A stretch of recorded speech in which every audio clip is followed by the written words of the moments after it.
आप सभी को जय मसीह की। परमेश्वर का धन्यवाद। परमेश्वर ने हमें एक और अवसर दिया, हम परमेश्वर के वचन को सुने और बहुत जल्दी हम लोग इस वर्ष को ख़त्म करके और हम लोग नए वर्ष के अंदर हम लोग प्रवेश कर जाएंगे सन 2021 के अंदर।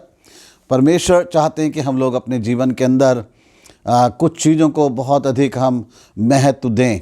हमारे लिए बहुत सारी बातें महत्वपूर्ण हो सकती हैं हमारी ज़िंदगी के लिए। हमारी नौकरी, हमारी पढ़ाई लिखाई, हमारा परिवार, हमारा धन दौलत, खाना पीना, मित्र, रिश्तेदारी, बहुत सारी चीज़ें हमारे लिए बड़ी महत्वपूर्ण हो सकती हैं। लेकिन इन बातों से क्या मेरे जीवन बहुत ज़्यादा सफल हो जाएंगे, कामयाब हो जाएंगे? मैं क्या बहुत तरक्की कर जाऊंगा और सब कुछ मुझे हासिल हो सकेगा जो मेरा सपना है? परमेश्वर ये चाहते हैं कि हम उन बातों को अपने जीवन के अंदर अधिक महत्व दे सकें जिनके द्वारा मेरे परिवार में शांति हो सकती है, आनंद आ सकता है, जिसके कारण से मैं बहुत सफल हो सकता हूँ, कामयाबी हो सकता हूँ और जिस बात को करने से मेरे सपने पूरे हो सकते हैं। तो ऐसी वो कौन कौन सी बातें हैं जिसको हम लोग अपने ज़िंदगी में हम करें आने वाले नए वर्ष के अंदर?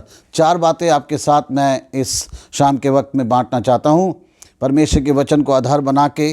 और वो पहली चीज़ है, हमें से हर एक को आज ये निर्णय करना पड़ेगा, ये सोचें हम कि मैं इस नए वर्ष में सन 2021 के लिए मैं जो महत्वपूर्ण काम करूँगा वो मेरे लिए होगा। मैं अपने जीवन में परमेश्वर को प्रथम स्थान पर रखूँगा। मैं अपने ज़िंदगी में परमेश्वर को प्रथम स्थान में रखूँगा। क्या कारण है उसका कि मैं परमेश्वर को प्रथम स्थान में रखूँगा? वो परमेश्वर जो मेरी ज़िंदगी में पहला स्थान लेना चाहता है, आखिर वो क्यों मैं उसको अपने जीवन में प्रथम स्थान दूँ? जब हम बाइबल को पढ़ते हैं, यूहन्ना का सुसमाचार उसका पहला अध्याय और उसका पहला वचन, तो उसमें लिखा है, आदि में वचन था और वचन परमेश्वर के साथ था और यही परमेश्वर था। परमेश्वर ही आदि में था, वही आरंभ में था, वही शुरुआत में था। इसीलिए मुझे अपनी ज़िंदगी के अंदर भी, मेरे परिवार में भी, मुझे परमेश्वर को पहले स्थान पे, प्रथम स्थान पे रखने की ज़रूरत है। जब हम प्रकाशित वाक्य 22वां अध्याय पढ़ते हैं और उसका 13वां वचन, तो उसके अंदर हमें पढ़ने के लिए मिलता है इस तरीके से, मैं अल्फ़ा और ओमेगा, पहला और अंतिम, आदि और अंत हूँ। वहाँ प्रभु यीशु मसीह कह रहे हैं, मैं ही अल्फ़ा और ओमेगा हूँ, मैं ही आदि और अंत हूँ। वो ही है आरंभ में। हमारे जीवन के अंदर भी हम ये संकल्प करें कि हमारा परमेश्वर हमारे लिए प्रथम होगा, हमारे जीवन के अंदर पहले स्थान पे होगा। जब बाइबल में बता रही है कि वो ही आरंभ है, वो ही प्रथम है, उसका ही स्थान पहला है, तो आपको और मुझे अपने जीवन के लिए यही कहना है, हाँ परमेश्वर आप हमारे जीवन में भी, हमारे परिवार में भी आप पहले स्थान पर रहेंगे। जो लोग परमेश्वर को अपने जीवन में प्रथम स्थान पर रखते हैं, परमेश्वर उनको कभी भी किसी भली वस्तुओं से वंचित नहीं होने देते हैं। पहले स्थान पे परमेश्वर को रखने का मतलब होता है कि हम परमेश्वर को बहुत आदर देते हैं अपने जीवन के अंदर, हम परमेश्वर को बहुत आदर करते हैं, इसलिए हम परमेश्वर को अपने जीवन में प्रथम स्थान पे हम रखते हैं। लेकिन जो लोग अपनी ज़िंदगी के अंदर अन्य चीज़ों को प्रथम स्थान पे रखते हैं, उनके लिए उनकी रिश्तेदारी, मित्रता, भोजन, खाना पीना, नौकरी, अन्य चीज़ जो उनके लिए पहला स्थान ले लेती हैं, तो इसका मतलब है कि उनके जीवन में परमेश्वर का कोई भी आदर नहीं है। आप केवल 1 घंटे की प्रार्थना करके नहीं प्रकट करेंगे कि आप परमेश्वर को आदर देते हैं। आप केवल एक बार चर्च जाने से नहीं आप दिखाएंगे कि आप परमेश्वर को आदर करते हैं। परमेश्वर को आदर देने का मतलब है परमेश्वर आपके जीवन के अंदर पहला स्थान ले ले, परमेश्वर आपके सारी बातों में प्रथम स्थान ले ले। वही प्रकट करेगा कि आप परमेश्वर को बहुत आदर देते हैं। दूसरी बात, इस नए वर्ष में जो हम बात करने का संकल्प ले सकते हैं और वो ये है, मैं अपने जीवन में प्रार्थना को महत्व दूंगा। मैं अपनी ज़िंदगी के अंदर प्रार्थना को महत्व दूंगा। हो सकता है कि आप कहें कि मैं तो पहले भी प्रार्थना कर रहा था। बहुत अच्छी बात है कि जिन्होंने सन 2020 में भी बिना नागा किए प्रतिदिन उन्होंने प्रार्थना करी है, ऐसे व्यक्ति को कहना है, परमेश्वर जैसे सन 2020 में मैं लगातार तुझसे प्रार्थना करता रहा, ऐसे सन 2021 में भी परमेश्वर मैं प्रार्थना को अपने जीवन के अंदर महत्व दूंगा और लगातार मैं प्रार्थना करता रहूँगा।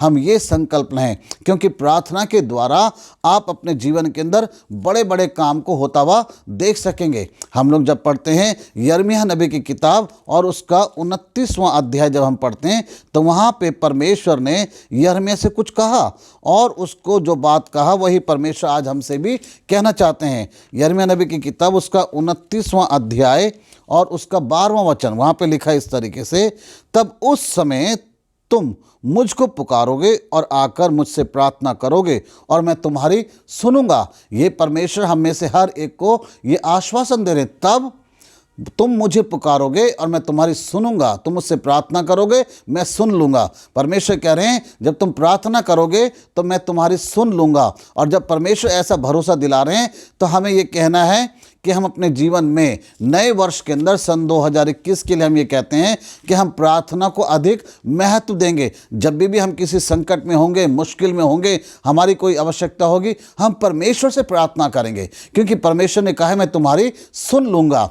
संत पौलुस इस तरीके से कहते हैं फिलिप्पियों 4 अध्याय और उसके 6 वचन में, किसी भी बात की चिंता मत करो परंतु हर एक बात में तुम्हारे निवेदन प्रार्थना और विनती के द्वारा धन्यवाद के साथ परमेश्वर के सन्मुख उपस्थित की जाए। ये परमेश्वर का दास संत पौलुस इस बात को कह रहे हैं कि किसी भी बात की तुम चिंता मत करना, बल्कि तुम अपने निवेदन, अपने विनतियाँ प्रार्थना के साथ परमेश्वर के सन्मुख उपस्थित करो। हम परमेश्वर के सामने ले जाएं अपनी बड़ी से बड़ी मुश्किलें, परेशानियां, संकट, क्योंकि परमेश्वर हमारी प्रार्थना सुनने वाले हैं। ये दूसरी चीज़ है जो हमें कहना है, हाँ परमेश्वर हम प्रार्थना को महत्व देंगे अपने जीवन में। तीसरी चीज़ जो हम महत्व देंगे अपने जीवन में सन 2021 में, उसके लिए हम कहेंगे हाँ मैं दूसरों से प्रेम रखूँगा। इस वर्ष में मैं दूसरों से प्रेम करूँगा, चाहे वो कोई भी क्यों ना हो, लेकिन परमेश्वर तेरा प्रेम मैं उनके साथ बांट सकूँगा।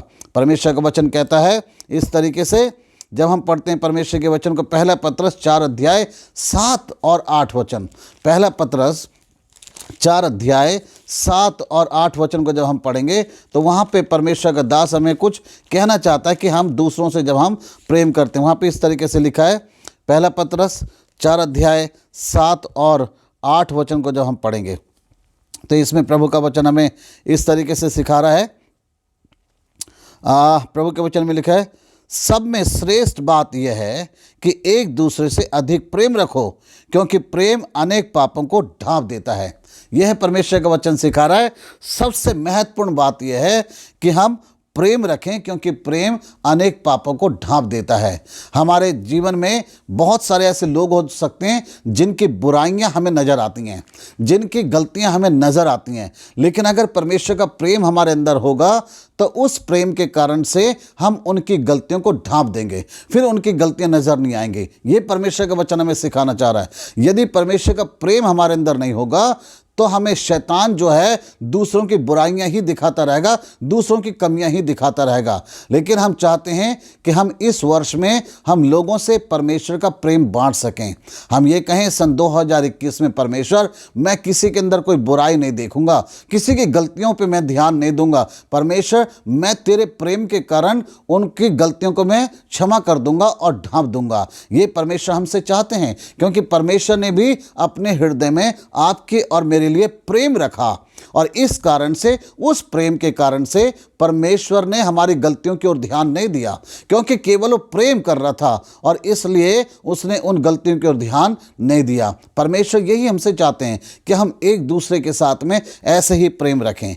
चौथी और अंतिम चीज़ जो परमेश्वर आज हमसे कहना चाहते हैं कि नए वर्ष के लिए हम जिस चीज़ का संकल्प लें वो है मैं हमेशा प्रसन्न रहूँगा, मैं हमेशा प्रसन्न रहूंगा। सन 2020 में मैं छोटी छोटी बातों में घबराता रहा, रोता रहा, दुखी रहा, मेरे चेहरे पे कभी हंसी आई नहीं, लेकिन मैं कहना चाहता हूं कि मैं सन 2021 में मैं हमेशा प्रसन्न रहूंगा। यही परमेश्वर आपसे और मुझसे चाहते हैं कि परमेश्वर के बच्चे खुश रहें।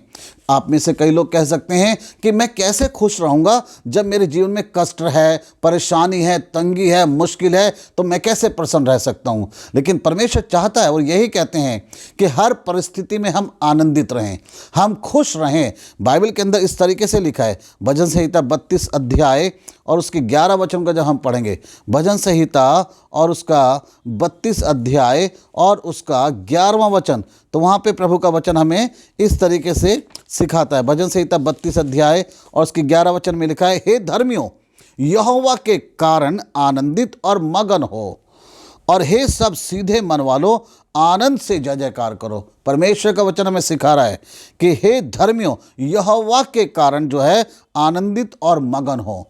मगन हो, आनंदित हो, किसके कारण? यहोवा के कारण।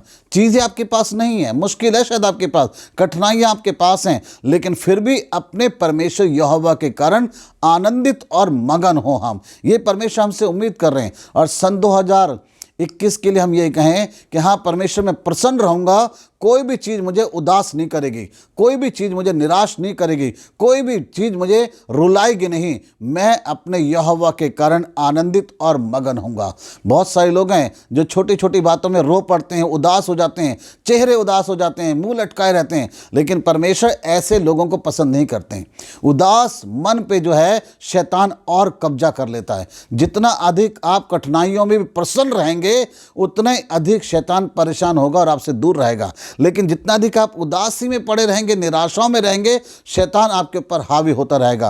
आप यही कहें, सन 2021 में मैं प्रसन्न रहूंगा। देखिए, एक जगह से और हम पढ़ते हैं पुराने नियम के अंदर, हबक्कुक की किताब और उसका 3 अध्याय। हबक्कुक भविष्यवक्ता ने जो परमेश्वर के वचन को लिखा है, इसको हम पढ़ेंगे। 3 अध्याय और उसका 17 और 18 वचन। यहाँ पे प्रभु का दास परमेश्वर का वचन के द्वारा जो हमें बताते हैं, बड़ी अच्छी बात है जिसको हमें आज समझने की हमें आवश्यकता है। प्रभु का वचन जो हमें सिखाता है कि हमें हर परिस्थिति के अंदर बहुत ज़्यादा हमें आनंदित रहने की हमें आवश्यकता है। मैंने कहा, जैसे कई लोग हैं जो कभी अपने जीवन में वो हंसते ही नहीं हैं, प्रसन्न ही नहीं होते हैं, वो छोटी छोटी बातों के कारण से निराश रहते हैं, चिंताओं में पड़े रहते हैं, उदासी में पड़े रहते हैं। लेकिन नए वर्ष के लिए आप कहें, मैं निराश नहीं रहूँगा, मैं प्रसन्न रहूँगा। देखिए, बाइबल हमें क्या कहती है।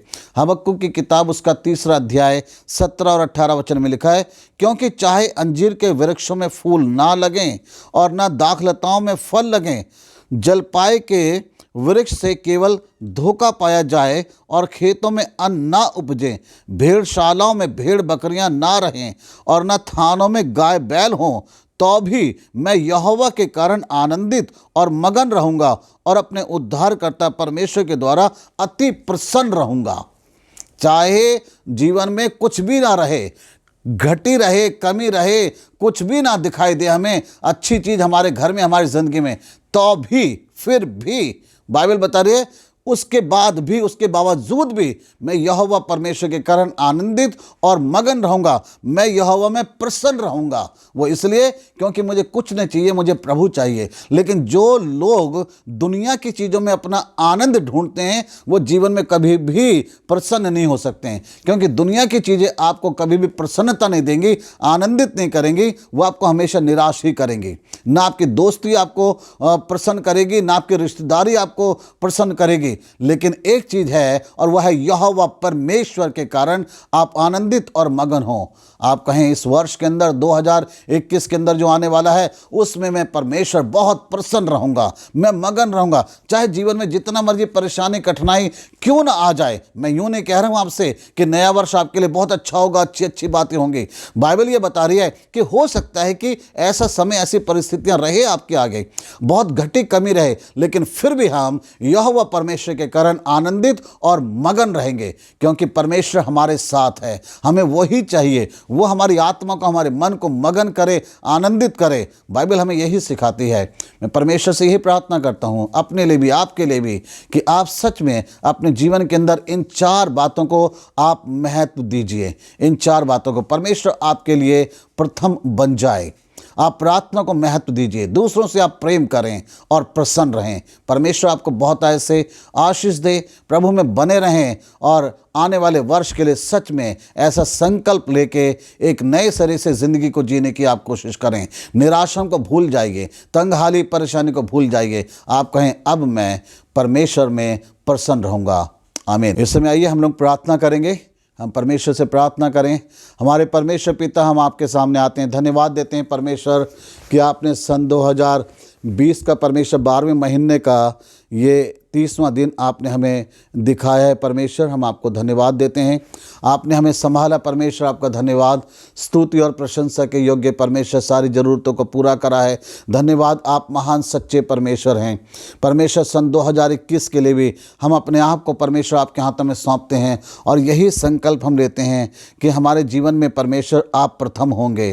परमेश्वर हम प्रार्थना को महत्व देंगे, हम दूसरों से प्रेम करेंगे और सदा प्रसन्न रहेंगे। चाहे जीवन में कुछ होता रहे, हम प्रसन्नता का जीवन जिएंगे। आप हमारी कलीसिया को आशीष दें, हर एक परिवार के लिए मेरी प्रार्थना, सभी को आशीष दें, हर एक पे अपनी दया करुणा बना के रखें। आने वाला नया वर्ष हर एक के लिए अच्छा और आशीष में रहे। यदि संकट परेशानी से हमें निकलना भी पड़े तो अभी परमेश्वर हम आपसे प्रार्थना करते रहें, क्योंकि प्रार्थना के द्वारा हम अपने जीवन में बड़े बड़े काम को होता हुआ देख सकेंगे। वचन के सुनने वालों को आशीष दें, हर एक के साथ रहें। परमेश्वर आपका प्रेम हमारे अंदर पाया जाए और आप ही हमारे जीवन में, हमारे परिवार में प्रथम स्थान लें। परमेश्वर हमारी सहायता करें। हम धन्यवाद करते हैं, अपने प्रार्थना को सुन लिया। इस प्रार्थना को अपने उद्धारकर्ता प्रभु यीशु के नाम से मांगते हैं, आमीन। परमेश्वर आप सभी को बहुत ऐसे आशीष दे और 1 तारीख को हम परमेश्वर के भवन के अंदर मिलेंगे और आराधना कर सकेंगे नए वर्ष की, और वचन को हम सुनेंगे। परमेश्वर आपके साथ हो, आमीन।